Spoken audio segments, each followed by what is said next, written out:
Halo guys, balik lagi bersama gua. Di sini saya akan menjelaskan tentang jaringan hewan dan jaringan tumbuhan. Baiklah, di sini saya akan menjelaskan jaringan hewan. Pada jaringan hewan yaitu terdapat jaringan epitel. Jaringan epitel merupakan jaringan yang melapisi permukaan tubuh atau organ, baik permukaan dalam maupun permukaan luar. Bentuknya jaringan ini seperti pipi, kubus, dan silinder. Dan yang kedua itu adalah jaringan otot. Jaringan otot merupakan jaringan yang tersusun atas sel otot dan bersifat lentur. Di jaringan otot ini terdapat tiga macam jaringan otot, yaitu yang pertama ada otot polos, terdapat pada dinding alat-alat dalam. Dan yang kedua ada otot lurik, terdapat pada rangka. Dan yang ketiga itu adalah otot jantung, terdapat pada dinding jantung. Dan selanjutnya ada jaringan saraf. Jaringan saraf merupakan jaringan yang tersusun atas sel saraf. Setiap sel saraf terdiri dari badan sel dan serabut saraf. Jaringan saraf bertugas mengantar impuls rangsangan dari reseptor ke efektor. Jadi kedua gambar tersebut itu saling berkaitan. Sistem kerjanya ketika info saraf diterima oleh dendrit, lalu dibawa ke badan sel, lalu dihantarkan ke akson. Setelah sampai ke akson, kemudian dihubungkan ke dendrit lainnya sampai ke otak nantinya sistem kerjanya. Dan seterusnya ada jaringan penyokong atau penunjang. Jaringan penyokong ini merupakan jaringan yang terdiri dari jaringan tulang rawan dan jaringan tulang.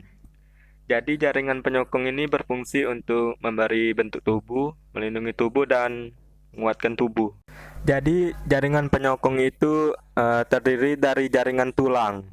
Dan yang terakhir adalah jaringan ikat. Jaringan ikat yang memiliki fungsi untuk mengikat serta menyokong bagian jaringan yang lain. Jaringan ikat ini terbagi menjadi 3 jenis, yaitu yang pertama ada jaringan ikat sejati. Jaringan ikat sejati terdiri dari ikatan longgar dan padat. Jaringan ikat longgar contohnya seperti pembungkus organ dalam perut. Dan jaringan ikat padat yaitu terdapat menjadi 2 bagian. Yang pertama ada ikat padat teratur dan yang kedua ada ikat padat tidak teratur. Yang kedua ada jaringan ikat cair dan yang ketiga ada jaringan ikat penyokong. Dan selanjutnya kita akan membahas jaringan tumbuhan. Di dalam jaringan tumbuhan itu yang pertama terdapat jaringan epidermis. Jaringan epidermis yaitu jaringan yang melapisi permukaan tubuh tumbuhan, baik pada akar, batang, dan daun. Jaringan ini tersusun rapat, berfungsi untuk sebagai jaringan pelindung.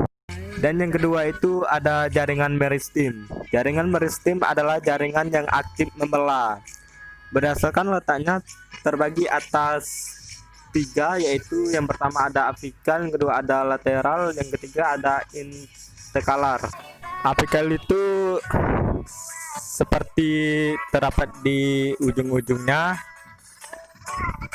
dan terdapat proses pemanjangan pada tumbuhan. Sedangkan lateral yaitu sejajar, terdapat proses penebalan pada batang. Dan interkalar yaitu terdapat pada ruas-ruas batang, contohnya seperti pemanjangan pada batang sepertinya pemanjangan pada ruas batang.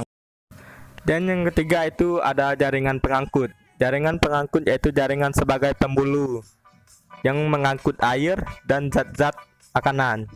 Ada 2 macam jaringan pengangkut, yaitu yang pertama ada jaringan floem, yang kedua ada jaringan xilem. Jaringan floem atau pembuluh tapis berfungsi untuk mengangkut air dan hasil fotosintesis dari daun. Sedangkan yang xilem yaitu atau pembuluh kayu yang berfungsi pengangkut air dan garam-garam mineral dari akar. Dan selanjutnya ada jaringan penyokong. Jaringan penyokong merupakan sel-sel dinding yang mengalami penebalan sehingga menjadi keras, contohnya pada kulit biji. Dan jaringan terakhir yaitu jaringan parenkim. Jaringan parenkim merupakan jaringan dasar yang terdapat di antara jaringan-jaringan lainnya.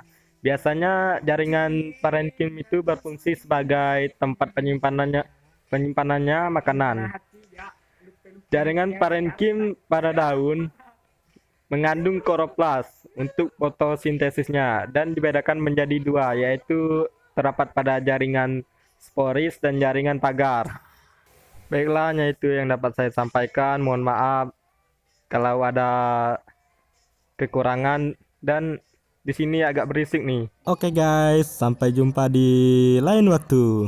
Wassalamualaikum warahmatullahi wabarakatuh.